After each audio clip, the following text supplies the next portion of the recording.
ক্রিকেটের মোহাম্মদ রিজওয়ান মানুষের মন জয় করেছেন মাঠের খেলা দিয়ে, ব্যাট হাতে হোক কিংবা উইকেটের পেছনে। মাঠের খেলায় পাকিস্তানের এই উইকেট রক্ষক নিবেদিত প্রাণ। মানুষ রিজওয়ান এর চেয়েও বড় কিছু। ধর্মপ্রাণী ক্রিকেটারকে খেলার ফাঁকে কখনো মাঠে নামাজ আদায় করতে দেখা যায়, আবার কখনো পবিত্র মক্কায় কাবার চত্বর পরিষ্কার করেও আলোচনায় এসেছেন। পাকিস্তানের রিজওয়ান যখন বাংলাদেশের প্রতিপক্ষ, তখন বাংলাদেশ ভাসছে ভারত থেকে নেমে আসা বন্যার পানিতে।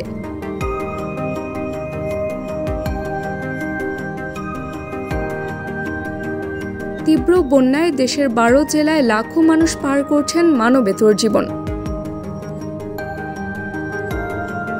রাওয়ালপিন্ডি টেস্টের চতুর্থ দিনে এসে বাংলাদেশের সেই মানুষদেরই স্মরণ করলেন পাকিস্তানের এই উইকেট রক্ষক ব্যাটার। নিজের এক্স হ্যান্ডেলে পোস্ট করেছেন বাংলাদেশের বন্যার ছবি। বাংলায় লিখেছেন, আমরা আপনাদের পাশে আছি।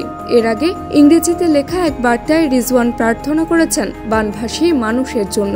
আমার প্রার্থনা ও সমবেদনা রইল বাংলাদেশের সহনশীল জনগণের জন্য। তারাই বিধ্বংসী বন্যার প্রভাব সহ্য করে টিকে আছে।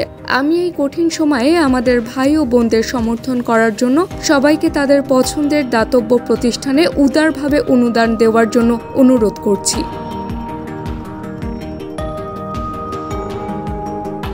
এরপরেই বাংলায় লিখেছেন, আমরা আপনাদের পাশে আছি, সঙ্গে জুড়ে দেন 3টি ইমোজি।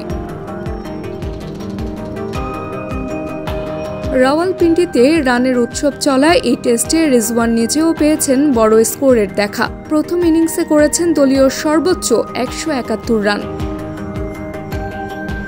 তার ওই রানের সুবাদে পাকিস্তানের স্কোর ঠেকে 448 রানে, যদিও বাংলাদেশ সেটা টপকে লিড নিয়েছে। টেস্টের পঞ্চম দিনের খেলার আগে বাংলাদেশেই বরং কিছুটা এগিয়ে থাকবে। তাবাসসুম হক, আনিকা, টিম স্পোর্টস।